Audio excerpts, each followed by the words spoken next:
வணக்கம். தமிழ் வெற்றிலை சமையலுக்குள்ளே போகலாம் வாங்க. நம்ம சேனலை ஃபஸ்ட் டைமாக பார்க்குறீங்க அப்படின்னா சப்ஸ்கிரைப் பண்ணுங்கள், பெல் சிம்பிளை கிளிக் பண்ணுங்கள், ஆல் பட்டனையும் செலக்ட் பண்ணி விட்டுருங்க. இன்றைக்கி நம்ம சுவரொட்டி எப்படி செய்கிறதுன்னு சொல்லிட்டு பார்க்க போகிறோங்க. அதை பார்க்கலாம், வீடியோக்குள்ளே போகலாம் வாங்கங்க.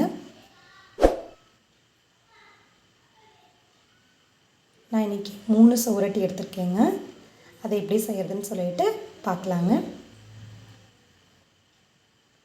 ஒரு சுவரொட்டி எடுத்துக்கோங்க, தண்ணியில் லைட்டாக கழுவிக்கோங்க. ரொம்ப அழுத்தம் கொடுத்து தேய்ச்சி கழுவ வேண்டாங்க. இந்த மேலே ஒரு வெள்ளையாக தோல் இருக்குது பார்த்திங்களா, அதுதான் கொழுப்பு தோலுங்க. அதை நம்ம சுத்தமாக எடுத்து விட்டுறணுங்க.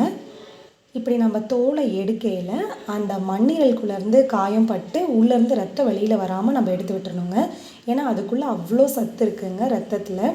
ஏன்னா ரத்தம் இல்லாதவங்க, ரத்தம் ரொம்ப குறைவாக இருக்கவங்க, ஹெச்பி லெவல் ரொம்ப லோவில் இருக்குது பார்த்திங்களா, அவங்க, ப்ரெக்னென்ட் லேடிஸ் அப்புறம் குழந்தைங்க, இவங்களாம் இதை தாராளமாக சாப்பிட்லாம். அவங்களுக்குலாம் இது உடம்புக்கு ரொம்ப நல்லதுங்க.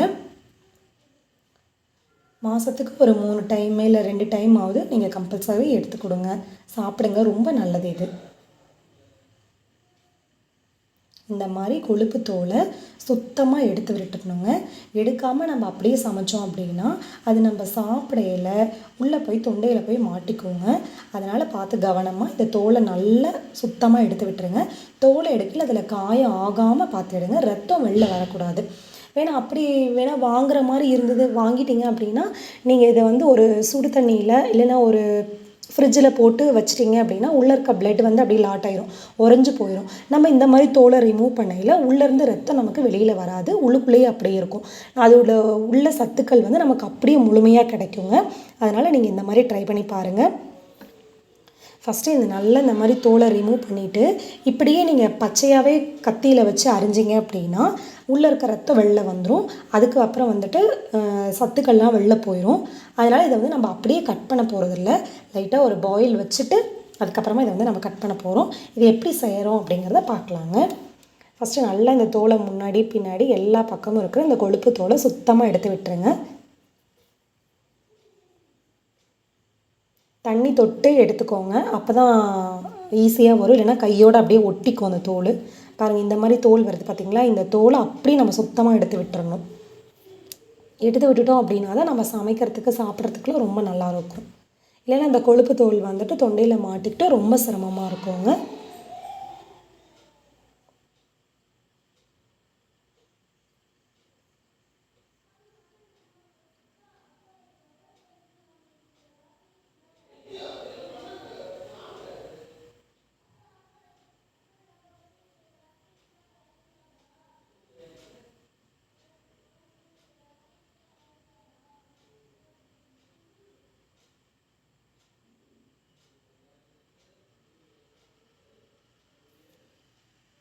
இன்றைக்கி நான் 3 மண்ணீரல் எடுத்து வச்சுருக்கேங்க. சுவரொட்டி 3 சுவரொட்டி எடுத்து வச்சுருக்கேன். நீங்கள் சுவரொட்டி வாங்குறீங்க அப்படின்னா கொஞ்சம் முன்னாடியே கடையில் சொல்லிடுங்க. இல்லை அப்படின்னா கிடைக்கிறது கஷ்டம். நானே 2-3 கடையில் நாங்களே தேடி பார்த்து தான் போய் வாங்கிட்டு வந்தோம்.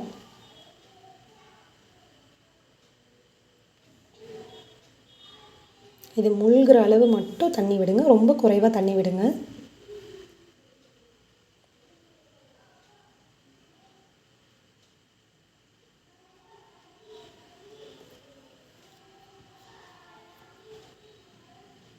தண்ணி விட்டாச்சு. இப்போ கொஞ்சம் உப்பு சேர்த்துக்கலாம்,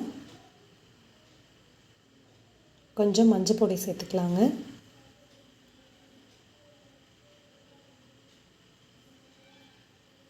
மஞ்சள் பொடி சேர்த்தாச்சு.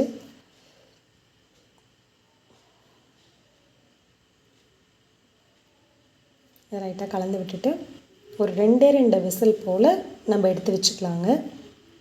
ரொம்ப விசில் விட வேண்டாம், அது உள்ளே நல்லாவே வெந்திருக்கும். நமக்கு 2 விசிலே போதுமானதாக இருக்குங்க. 2 விசில் விட்டாச்சு. எடுத்து குக்கர் தனியாக வச்சுட்டு விசில் அடங்கிருச்சு. இப்போ நம்ம இதை மண்ணீரல் தனியாக எடுத்து வெளில வச்சுருவோங்க.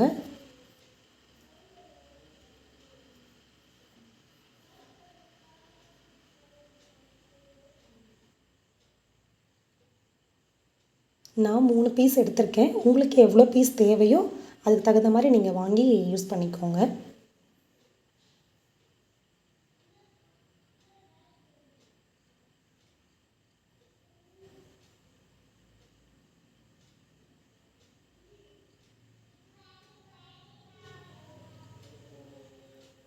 அவ்வளோதான் எடுத்து வச்சாச்சு. அந்த தண்ணி வந்து நம்ம கீழே ஊற்ற வேணாங்க, அந்த தண்ணியை எடுத்து வச்சுப்போம், அப்புறமா நம்ம யூஸ் பண்ணிக்கலாம்.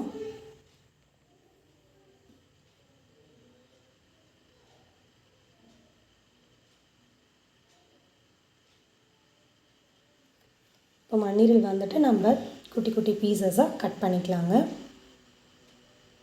கத்தியில் வெட்டிலே பாருங்கள் நல்லா உள்ளே வெந்து தான் வந்திருக்கு நமக்கு.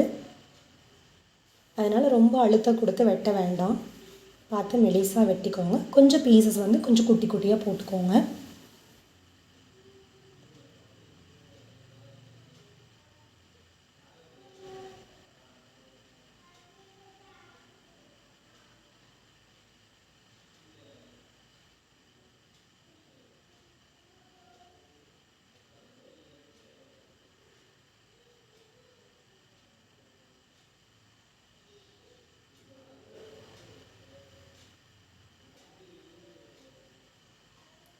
அதான் வெட்டியாச்சு. அதே போல் மீதி இருக்கிற ரெண்டையும் வெட்டிப்போம்.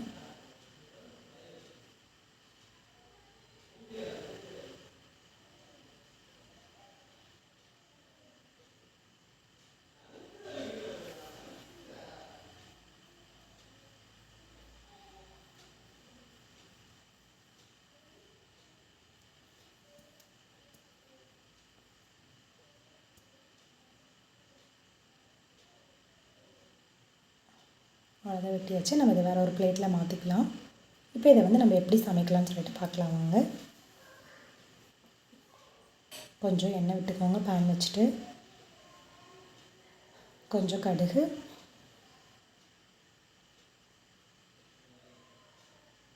கடுகு வெடிச்சிருச்சு. கொஞ்சம் பெருங்காயம் சேர்த்துக்கோங்க, கொஞ்சம் கருவேப்பிலை சேர்த்துக்கோங்க, கலந்து விட்டுருங்க.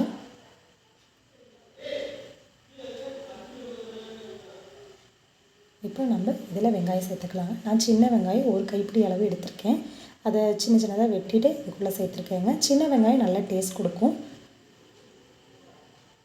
காஞ்ச மிளகாய் ஒன்று கிள்ளி போட்டுக்கோங்க.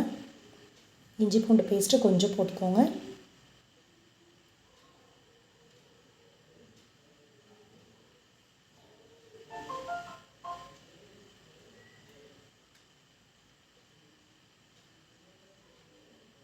நல்லா கலந்து விட்டுருங்க.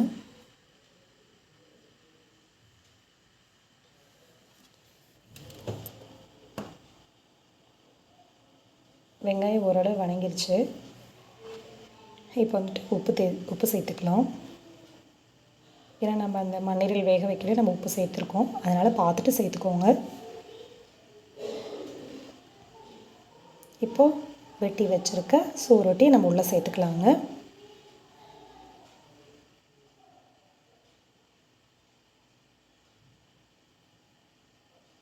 நல்லா கலந்து விட்டுருங்க.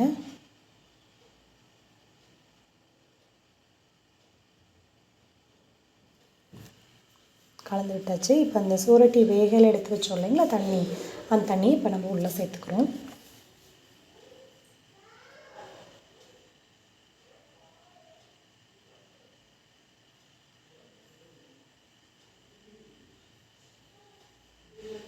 எல்லா பக்கம் கலந்துட்டு ஒரு 2 நிமிஷம் போல் மூடி போட்டு வச்சுருங்க.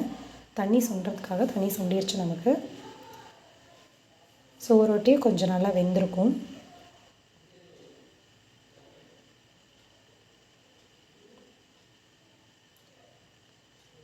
இந்த டைமில் பெப்பர் பவுடர் சேர்த்துக்கலாங்க. நான் வந்து முழு மிளகு எடுத்து 1-2 கொஞ்சம் குறைப்பாக இடித்து உள்ளே சேர்த்துக்கிட்டேன். கொத்தமல்லி கருவேப்பிலை கொஞ்சம் கிள்ளி போட்டுக்கோங்க மேலால். உங்களுக்கு தேவையான பெப்பர் பவுடர் கூட நீங்கள் சேர்த்துக்கலாங்க. இது எல்லாத்தையும் கலந்து விட்டீங்க அப்படின்னா தண்ணி கொஞ்சம் இருக்குது இல்லைங்களா, அது தண்ணி கொஞ்சம் வற்றட்டும்.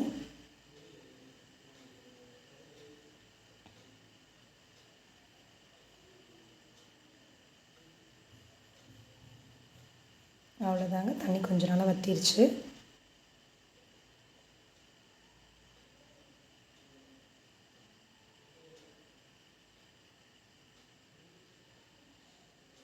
அவ்வளோதாங்க, நம்மளோட சுவரொட்டி ரெடி ஆயிடுச்சு. வீட்டில் குழந்தைங்க இருக்காங்க, பெரியவங்க, அப்புறம் ப்ரெக்னென்ட் லேடிஸ்லாம் இருக்காங்க அப்படின்னா கம்பல்சரி இதை எடுத்துக்கோங்க. நீங்கள் இதை எடுத்து சாப்பிடுங்க. ரத்தம் இல்லை அப்படின்னா இதை சாப்பிட்டீங்க அப்படின்னா அந்த அளவு ரத்த அணுக்கள் வந்து நம்ம உடம்புல ஊறுங்க. நீங்கள் இதை வீட்டில் ட்ரை பண்ணி பாருங்கள். தேங்க்யூ.